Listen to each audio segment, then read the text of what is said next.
la ley de Dios, llevando el mensaje de la palabra de Dios a todas las naciones desde Fiuco y Varina, Carolina del Norte. Quiero compartir con ustedes en el día de hoy precisamente el tema que se está tocando a través de tantos países, el tema de Hamashiach Kum, el tema de que Cristo Jesús ha resucitado. A través de los años he predicado cada año acerca de la resurrección de Jesús. En el día de hoy va a ser una predicación un poco diferente, porque estamos entrando en una época en el mundo en que hay dudas, no del cuerpo cristiano, sino del mundo secular. Todo lo que dice la Biblia lo cuestionan. La palabra de Dios dice que a lo bueno, a las cosas buenas, la palabra de Dios le llamarán cosas malas. Y a todo lo que es malo, el pecado, la maldad, el libertinaje, todo lo que es malo le llamarán como que es algo muy bueno. Los gobiernos se están transformando en gobiernos diabólicos en el mundo entero. Las personas están confundiendo las leyes divinas de Dios, los estatutos y preceptos establecidos en la palabra de Dios, lo cual se llaman mandamientos. Lo están dejando a un lado. ¿Quién toma en cuenta de que Dios dice no adulterarás? ¿Quién toma en cuenta de que Dios dice no robarás, no mentirás? ¿Quién toma en cuenta que la palabra de Dios dice que nos debemos amar los unos a los otros? Muy poca gente. Usted no ve estas características en estos últimos días. La palabra de Dios dice, cuando venga Cristo a la tierra, ¿hallará fe? Es una pregunta retórica. Dios no va a encontrar fe. Incluso la última iglesia, la iglesia de la Odisea, lo cual es una representación de la iglesia actual, es aquella precisamente iglesia que el Señor le dice, me das deseos de vomitar. Esa es la condición de la iglesia actual. Y en cuanto a la resurrección de Jesús, tampoco podemos ir muy lejos. Hay dudas, palabras, mensajes que se dicen en contra de esto para que la gente dude y piense que esto es una fábula, una mentira. En el día de hoy el título es La profecía y la resurrección de Jesús. Y vamos a leer solamente un versículo de Salmos capítulo 16, versículo 10. Y si no lo tiene usted, pues yo lo tengo en la pantalla. Puede leerlo juntamente conmigo en su mente o mirándolo solamente. Pero yo voy a comenzar a leerlo desde el Salmo 16, versículo 9 y el 10. Y dice así, en el nombre de nuestro Señor Jesús. Se alegró por tanto mi corazón y se gozó mi alma. Mi carne también reposará confiadamente, porque no dejarás mi alma en el Seol, ni permitirás que tu santo vea corrupción. Padre mío, ante tu santa y divina presencia estamos. Te pedimos que nos hables a nuestro corazón, a nuestras vidas. Enséñanos de ti, Señor, en el nombre de Jesús. Amén. Pueden tomar sus asientos. Hermanos, el título de este mensaje, como les mencioné, era la profecía y la resurrección de Jesús. Cuando hablamos de esta palabra, la palabra profecía, interesantemente, en el concepto de hoy, en la sociedad actual, la palabra profecía ha venido a ser un tabú. La gente ha intercambiado el buen concepto de la palabra profecía a que hoy en día cualquiera se cree un profeta. O cualquiera dice, Dios me ha dado una profecía para ti. Han tomado el concepto correcto, no adulterado de la palabra profecía y lo han tergiversado. Hoy en día, en cuanto a la palabra profecía, muchos dicen es muy complicada para poder ser explicada. No obstante, yo no negaría eso. Se los digo porque he estudiado la profecía y me gusta estudiar la profundidad.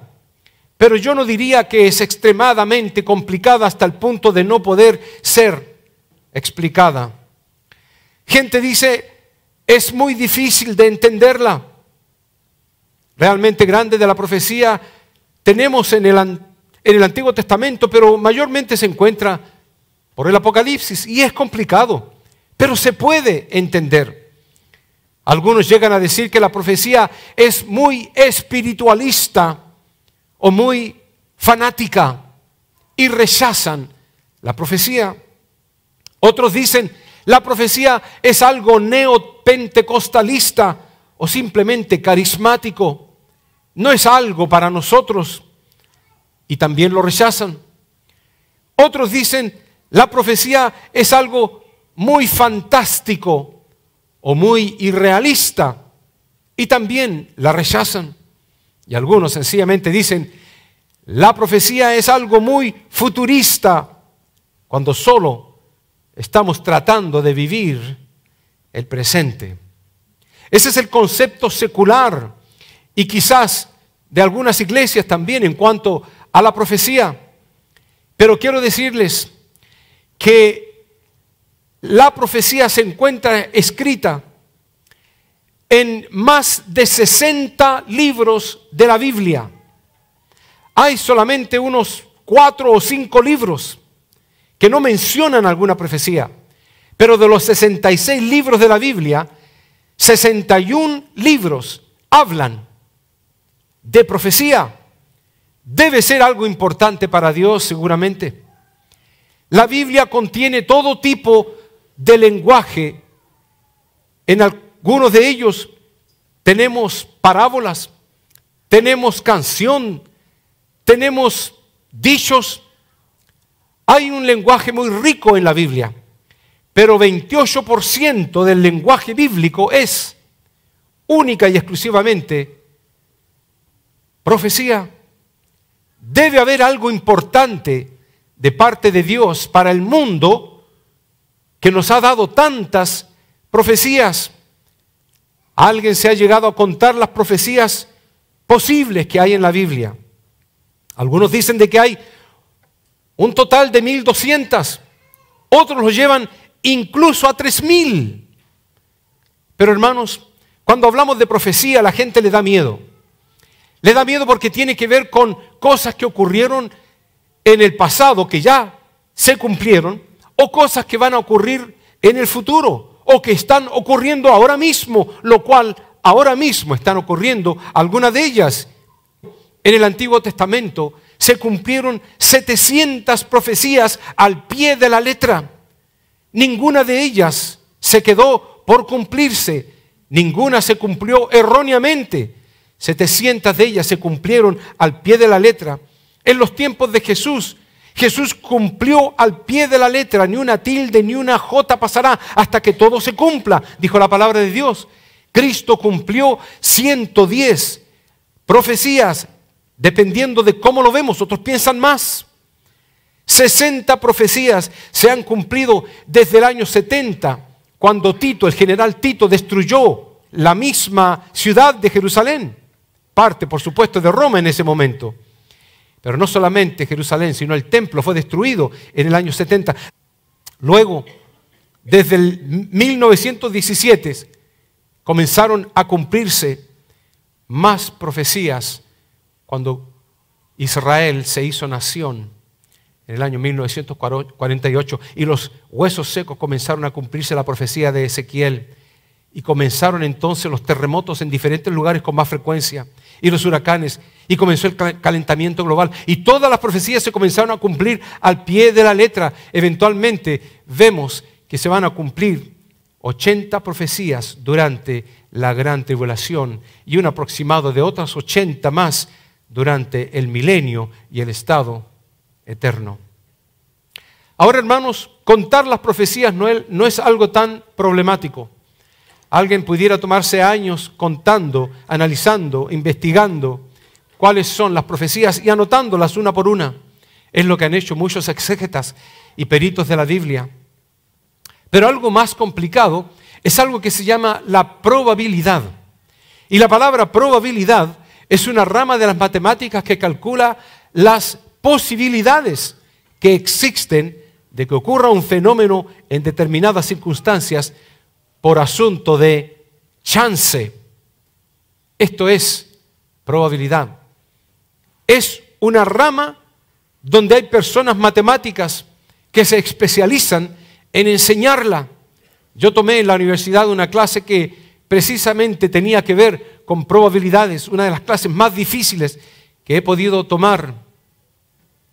Y sin embargo, hay cálculos que se pueden llevar a cabo que le llaman precisamente probabilidades. Y yo quiero compartir con ustedes qué significaría o cómo se entendería esta posibilidad de que una profecía se cumpla. Y el simple ejemplo para ustedes es que una persona muera. La probabilidad de que una persona muera es 1 en 1. Porque todos mueren. 1 en 1. Nadie va a quedar vivo a no ser de que la venida de Cristo Jesús sea en este momento y algunos queden vivos. Pero la probabilidad es 1 en 1. No obstante, si esa misma persona vive en Fiuquevarina, ya la probabilidad se hace extremadamente más grande, más diminuta se hace, lo cual implica que las posibilidades vendrían siendo múltiples y muchas. Sería 1 en 45,000. ¿Por qué? Porque Fiuquevarina tiene 45,000 personas. Así es que sería 1 entre 45,000 posibilidades. Pero se pone mejor. Porque si esa misma persona que estamos hablando le cae un rayo en la cabeza, no solamente que murió o que haya vivido en Fiuque, pero que le cayó un rayo en la cabeza, sería 1 en la probabilidad de 2 millones de personas. Porque normalmente no le cae un rayo a las personas en la cabeza. Y esa es la probabilidad de que sea 1 en 2 millones. Se pone peor, que esa misma persona logre llegar a ser presidente de los Estados Unidos. La probabilidad sería entonces 1 en 10 millones de posibilidades. ¿Qué significa todo esto? Significa que no se suman, sino que se van multiplicando las posibilidades según van creciendo las profecías. Porque si una de esas profecías no funciona, entonces ya no se aplicaría a esa persona, se aplicaría a otra persona. Se eliminan prácticamente las demás. Las probabilidades de que suceda todo lo que he mencionado a esa persona aumenta aún más. Si llegamos a decir que en la casa de aquella persona se le cayó un meteorito, equivaldría entonces a una persona en 180 trillones de posibilidades. Ahora, existió este hombre llamado Peter Stoner, y este hombre, director del Departamento de Matemáticas y Astronomía en California, calculó y determinó que tomar 8 profecías como coincidencia, 8 de las 300 profecías de Jesús, sería entonces acertar en una posibilidad entre 10 a la 17ª potencia, lo cual equivale a una persona con 100 cuatrillones de posibilidades, él tomó las siguientes profecías: que naciera en la ciudad de Belén, que fuera de la tribu de Judá, que alguien anunciara su camino, que entrara en Jerusalén montado en un burrito, que fuera traicionado por 30 piezas de plata, que con esas 30 de plata se comprara un campo específico, que no se defendiera en la corte cuando lo acusaban y que muriera clavado en una cruz. Es imposible que pudiera llegar a tomar lugar eso, a no ser de que divinamente un ser portentoso, soberano, no solamente haya hecho un cálculo inimaginable, sino que sobre esas 8 profecías hubiera añadido otras más hasta completar 300, que es el aproximado de las profecías de Jesús, y se cumplan. Cuando este hombre sacó la cuenta,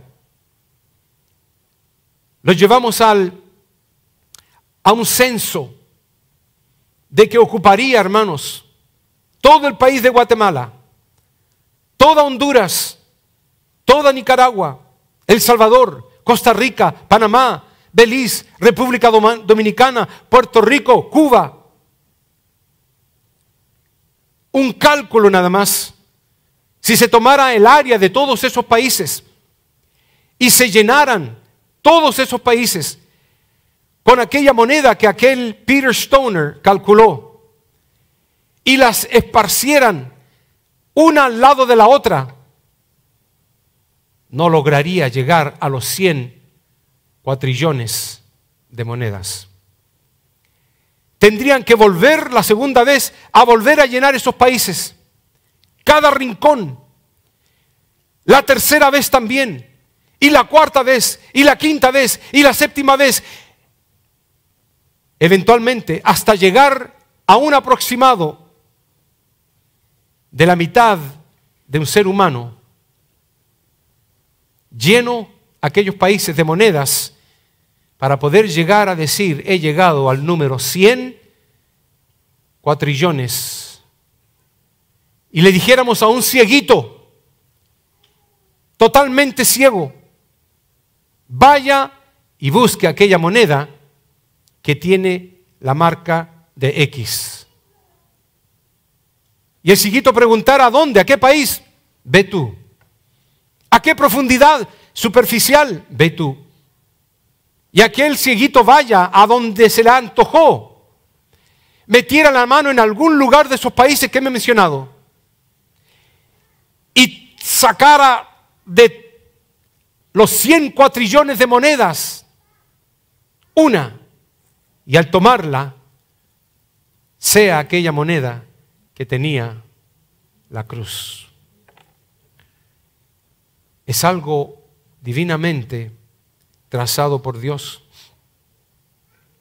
Y eso fue solamente en cuanto a algunas profecías. ¿Qué tal que fuera golpeado, que fuera específicamente escupido, que le tirasen la barba, que le dieran vinagre para beber, que sus manos y sus pies fueran horadados, que fuera puesto entre malhechores, o que sus huesos no fueran quebrados y que lo enterraran en una tumba prestada y que resucitara al tercer día? ¡Wow! Hermanos, estaba escrito. La profecía decía: porque no dejarás mi alma en el Seol, ni permitirás que tu santo vea corrupción. Hermanos amados, este salmo lo escribió David. Le han llamado el salmo mesiánico porque habla del Mesías. Aunque lo escribió David, dirigido por el Espíritu Santo, inspirado por el Espíritu Santo, que él haya puesto: no dejarás mi alma en el Seol, ni permitirás que tu santo vea corrupción. Tanto fue así que en el día de Pentecostés, el día en que el Espíritu Santo bajó, cuando tomó control de aquellos 120 hombres y mujeres que estaban esperando la venida del Espíritu de Dios, cuando se le apareció con lenguas de fuego sobre su cabeza, cuando comenzaron a hablar en otros idiomas, cuando comenzaron a predicar con ahínco, y el temeroso de Pedro, que había negado a Jesús algunos días atrás, comienza a predicar de forma osada y se convierte en 3,000 almas en el mismo día. ¿Quién tomó control de ese hombre? Ese mismo día, las palabras de Pedro fueron: Jesús Nazareno, varón aprobado por Dios, prendisteis y matasteis por manos de inicuos, crucificándole, al cual Dios le levantó, sueltos los dolores de la muerte, por cuanto era imposible que fuese retenido por ella.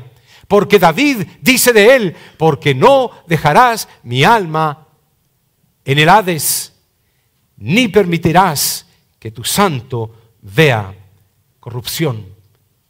Pedro atribuyó las palabras de David al hecho de que Cristo Jesús había resucitado, y aplicó esas mismas palabras para enseñarle al mundo, los que estaban escuchándole, de que se había cumplido ante sus ojos la profecía escrita, porque hasta este momento ninguna profecía ha fallado, todas se van a cumplir, y Cristo viene por su iglesia santa y pura.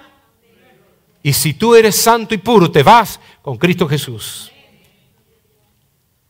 Pero ¿sabe, hermanos? Pedro, podemos compararlo con Pablo. Y Pablo es un hombre extremadamente diferente a Pedro. ¿Por qué? Porque Pedro era un hombre simple, pero Pablo era un hombre de mucho conocimiento, 5 idiomas, estudiado bajo los pies de Gamaliel, fariseo de fariseos, y la cuenta continúa. No solamente Pedro dijo acerca de Jesús, pero también Pablo, cuando él dice: por eso dice también en otro salmo, ya estaba hablando de uno, y dice él, por eso dice en otro salmo: no permitirás que tu santo vea corrupción, porque a la verdad David, habiendo servido a su propia generación, según la voluntad de Dios, durmió y fue reunido con sus padres y vio corrupción, mas aquel a quien Dios levantó no vio corrupción. Corroboró Pablo lo que había dicho Pedro, y corroboró Pedro lo que había dicho David. Se cumple la profecía, querrámoslo o no. Le tenga miedo a la gente a la palabra profecía, se va a cumplir ante nuestros ojos. Y la palabra del Señor dice que en los últimos tiempos la gente estará muy asustada por el bramido del mar, dice, y de las olas, por la expectación de las cosas que sobrevendrán en la tierra, y ya están viniendo ante nuestros propios ojos. ¿Usted cree que lo que ocurre con Israel en este momento, que es atacada por Hamás, por Libia, por el Líbano, por Siria, lo que escuché en las últimas noticias antes de ayer, por Irán, por Irak y por Turquía, por todos los países que están haciendo? ¿Usted cree que es una coincidencia?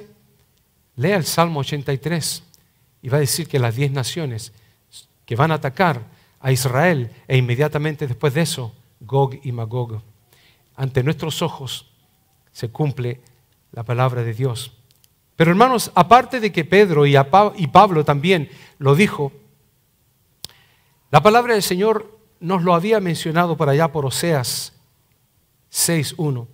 Venid y volvamos a Jehová, nos dará vida después de 2 días, y en el tercer día nos resucitará y viviremos delante de Él. Note usted lo que dice Oseas. Él no conoció a Jesús. Él no sabía que a Jesús le iban a llamar el esposo de la iglesia y que la iglesia iba a ser el cuerpo de Cristo. Él no sabía de que Pablo en una oportunidad dijo que habíamos muerto con Cristo y resucitados con Él. Estaba profetizado, según Oseas, de que íbamos también a resucitar en el tercer día juntamente con Él. ¿No le parece interesante todo esto? Razón tenían los discípulos cuando supieron de que Cristo Jesús había resucitado y comenzaron a gritar Hamashiach com, el Mesías se ha levantado. Hermanos amados, para ir terminando esto, Lucas 18:31 nos dice lo siguiente: tomando Jesús a los 12, les dijo: he aquí, se cumplirán todas las cosas escritas por los profetas acerca del Hijo del Hombre, pues será entregado a los gentiles y será escarnecido y afrentado y escupido, y después que le hayan azotado, le matarán, mas al tercer día resucitará. ¡Wow! ¡Gloria a Dios! Pero no se queda ahí.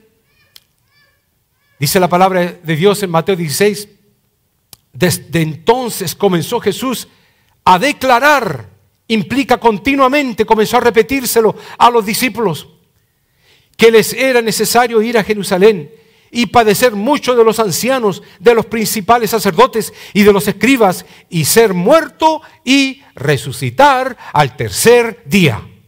¡Wow! Lo repetía una y otra vez. Estaba escrito, Cristo Jesús sabía que ninguna de esas profecías iba a quedarse en veremos. Mateo 20, versículo 17 dice: el Hijo del Hombre será entregado a los principales, le condenarán a muerte, mas al tercer día resucitará. Hermano, quiero concluir con que nada podía detener a Jesús en la tumba. Lo que pensaran los sabios no significaba nada. Lo que pensaban los enemigos de Cristo no significa nada. La profecía se va a cumplir al pie de la letra. Y tenemos una evidencia muy significativa. Y esa evidencia es lo que dice Mateo 28:6. No está aquí, pues ha resucitado, ¿como qué? Tal como lo dijo. Ha resucitado. Hermanos, ¿qué significa de que Cristo haya resucitado? Significa, hermanos, de que es un verdadero milagro. No es un truco mágico, no es algo de cartomántica, no es ni siquiera un vidente. Es una profecía cumplida, un milagro que Dios nos ha entregado. Significa que es algo sobrenatural, que jamás se había visto en la historia ni se ha visto hasta el día de hoy. Significa que la profecía fue cumplida, que las profecías se cumplen. Significa que fue un hecho histórico como lo es. Significa que esto hace la diferencia y significa que Jesús es el verdadero Dios.